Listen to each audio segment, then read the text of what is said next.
नमस्ते। आज की इस चर्चा में हम एक ऐसे विषय को डिकोड करने जा रहे हैं जो हमारी डाइनिंग टेबल से लेकर बड़ी बड़ी इंडस्ट्रियल फैक्ट्रियों तक लिटरली हर जगह मौजूद है। एक चुटकी नमक। रोजमर्रा की जिंदगी में ये बहुत ही साधारण सी चीज लगती है ना? बस थोड़ा सा लिया और खाने में डाल दिया। लेकिन अगर हम इसके अंदर छिपी वैज्ञानिक दुनिया में झांकें तो इसका केमिकल नेचर बहुत ही डायनेमिक और सच कहूं तो एकदम माइंड ब्लोइंग है। इस विश्लेषण के जरिए हम लवण यानी सॉल्ट की उत्पत्ति, इसके प्रकार और इसके पीछे के असली विज्ञान की गहराई में जाने वाले हैं। ये कोई साधारण कंपाउंड नहीं है, यह असल में दो एकदम विपरीत शक्तियों के टकराव का एक शानदार रिजल्ट है। तो चलिए बिना किसी देरी के इस रोमांचक केमिकल जर्नी को शुरू करते हैं। अब एक तरफ तो वो एकदम साधारण सा सफेद नमक है जिसे हम बेझिझक अपने रोज के खाने में मिलाते हैं, और दूसरी तरफ इसकी उत्पत्ति की कहानी है जो सच में बहुत ही उग्र और वायलेंट केमिकल रिएक्शन से भरी है।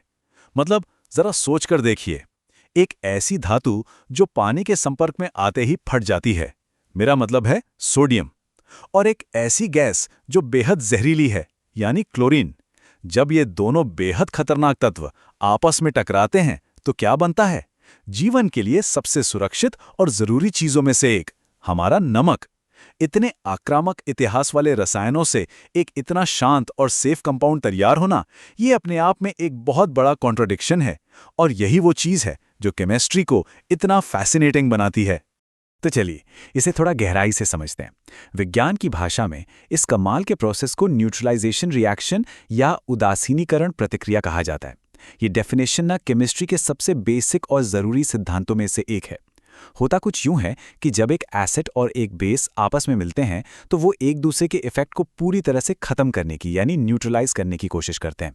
इसी जबरदस्त संघर्ष और उसके बाद बने संतुलन का नतीजा होता है हमारा नया कंपाउंड, जिसे हम लवण या सॉल्ट कहते हैं। ये एक ऐसा फॉर्मूला है जो केमिस्ट्री की पूरी नींव समझने के लिए हमें हमेशा याद रखना चाहिए। और हमारा वो जाना पहचाना खाने का नमक यानी सोडियम क्लोराइड इसी उग्र टकराव का एकदम परफेक्ट नतीजा है। देखिए, पहले स्टेप में हमारे पास होता है हाइड्रोक्लोरिक एसिड, जो एक बहुत ही शक्तिशाली और तेज एसिड है। फिर दूसरे स्टेप में आता है सोडियम हाइड्रोक्साइड, जो एक बेहद स्ट्रॉन्ग बेस है। अपने ओरिजिनल फॉर्म में ये दोनों ही पदार्थ अकेले बहुत खतरनाक हो सकते हैं फॉर श्योर, लेकिन जब ये दोनों आपस में रिएक्ट करते हैं तो ये एक दूसरे की उग्रता को पूरी तरह से न्यूट्रलाइज कर देते हैं।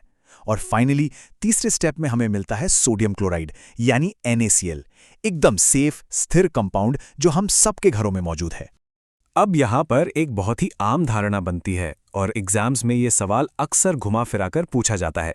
सवाल ये है कि जब इस पूरी प्रक्रिया का नाम ही न्यूट्रलाइजेशन है तो क्या इसका मतलब ये है कि बनने वाले सारे के सारे सॉल्ट्स हमेशा पूरी तरह से न्यूट्रल या उदासीन होते हैं?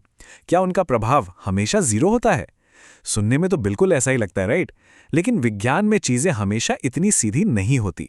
असल बात तो यह है कि सारे सॉल्ट्स न्यूट्रल नहीं होते, और सच मानिए यहीं से हमारी इस कहानी में एक बहुत ही दिलचस्प मोड़ आता है। केमिस्ट्री में जब भी किसी चीज के पूरी तरह से न्यूट्रल होने की बात आती है ना, तो पीएच स्केल पर बस एक ही नंबर दिमाग में आता है, और वो है 7। एक सॉल्ट का पीएच लेवल एकदम परफेक्ट 7 तभी हो सकता है जब रिएक्शन में हिस्सा लेने वाले एसिड और बेस दोनों बिल्कुल बराबर की ताकत रखते हों।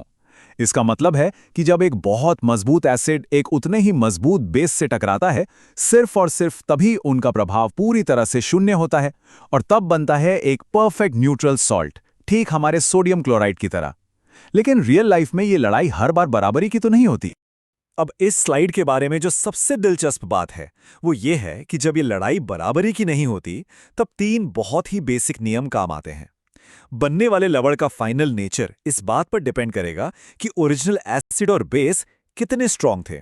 मतलब जो नया सॉल्ट बनेगा वो कैसा होगा, ये पूरी तरह से इस बात से तय होता है कि रिएक्शन में किस केमिकल का पलड़ा भारी था।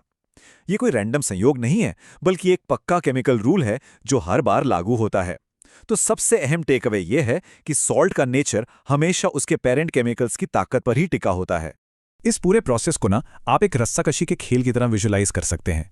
ये लिटरली एक केमिकल पावर बैलेंस है।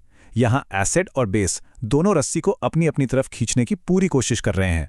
अगर दोनों पहलवान बराबर ताकतवर निकले तो रस्सी बिल्कुल बीच में रहेगी, यानी हमारा सॉल्ट एकदम न्यूट्रल होगा। लेकिन अगर एक तरफ का केमिकल दूसरे वाले से थोड़ा भी ज्यादा शक्तिशाली हुआ तो वो इस रस्साकशी को जीत लेगा, और रिजल्ट, जो नया सॉल्ट बनेगा उसमें उसी जीतने वाले केमिकल के गुण ज्यादा हावी होंगे। ये एक तरह का अदृश्य रासायनिक युद्ध है जो हर एक सॉल्ट के बनने के दौरान लगातार चलता रहता है। इस रस्साकशी के रिजल्ट्स को अगर हम ध्यान से देखें तो जब एक मजबूत एसिड किसी कमजोर बेस पर भारी पड़ता है तो जो सॉल्ट बनता है वो एसिडिक हो जाता है। ऐसे में उसका पीएच लेवल 7 से नीचे गिर जाएगा। अमोनियम क्लोराइड, जिसे हम NH4Cl भी कहते हैं, इसका एक बहुत ही बढ़िया उदाहरण है। इसके बिल्कुल ऑपोजिट, जब एक मजबूत बेस किसी कमजोर एसिड पर हावी हो जाता है तो बनने वाला सॉल्ट बेसिक नेचर का होता है। उसका पीएच लेवल 7 से ऊपर चला जाता है, जैसा कि हम सोडियम कार्बोनेट यानी वॉशिंग सोडा के केस में देखते हैं। तो ये बात एकदम साफ है कि जो ज्यादा पावरफुल होगा, नया लवण उसी का कैरेक्टर अपना लेगा। चलिए अब थोड़ा आगे बढ़ते हैं और देखते हैं कि ये सब असल में काम कैसे करता है, सिर्फ किताबों या एग्जाम्स में नहीं बल्कि हमारी रियल लाइफ में। हम अक्सर सोचते हैं कि ये केमिकल फॉर्मूले और पीएच स्केल जैसी चीज़ें सिर्फ स्कूल या कॉलेज के क्लासरूम तक ही सीमित हैं, लेकिन ऐसा बिल्कुल नहीं है। इन लवणों की असलियत विज्ञान की चारदीवारी से कहीं ज़्यादा बड़ी है। ये सिर्फ कोई बोरिंग थ्योरी नहीं है, बल्कि ये वो प्रैक्टिकल साइंस है जो हमारी रोज़मर्रा की ज़िंदगी के बहुत सारे पहलुओं को सीधे तौर पर चला रही है और उन्हें कंट्रोल कर रही है। जरा सोचिए, हमारे खाने के स्वाद को बढ़ाने और उसे लंबे समय तक खराब होने से बचाने से लेकर रोज की साफ सफाई में इस्तेमाल होने वाले साबुन के बनने तक लवण की भूमिका हर जगह है। बात यहीं खत्म नहीं होती। बीमारियों का इलाज करने वाली जरूरी दवाइयां बनाने में और बड़ी बड़ी इंडस्ट्रियल मैन्युफैक्चरिंग प्रक्रियाओं में भी ये सॉल्ट्स बहुत क्रिटिकल रोल प्ले करते हैं। ये कंपाउंड सचमुच हर जगह है। अलग अलग तरह के सॉल्ट्स, चाहे वो एसिडिक हो, बेसिक हो या न्यूट्रल, सभी का उनके स्पेशल केमिकल नेचर के आधार पर अलग अलग इंडस्ट्रीज में लगातार इस्तेमाल किया जा रहा है। ये लिटरली हमारी दुनिया को चला रहे हैं। तो इस पूरी चर्चा के अंत में हमारे सामने एक बहुत ही गहरा सवाल आकर खड़ा होता है। रसायनों का ये जो शक्ति संतुलन है, ये जो अदृश्य रस्साकशी चल रही है, ये हमारी दुनिया को हर पल किस तरह से शेप कर रही है। लवण सिर्फ एक बेजान पदार्थ नहीं है, ये इस बात का जीता जागता सबूत है कि ब्रह्मांड में दो एकदम विपरीत शक्तियों का संतुलन किस तरह नई और बेहद उपयोगी चीजों का निर्माण करता है। एक छोटे से माइक्रोस्कोपिक अणु के स्तर पर होने वाला ये अदृश्य टकराव हमारे उद्योगों, हमारे स्वास्थ्य और सच कहें तो हमारी पूरी दुनिया को कैसे चला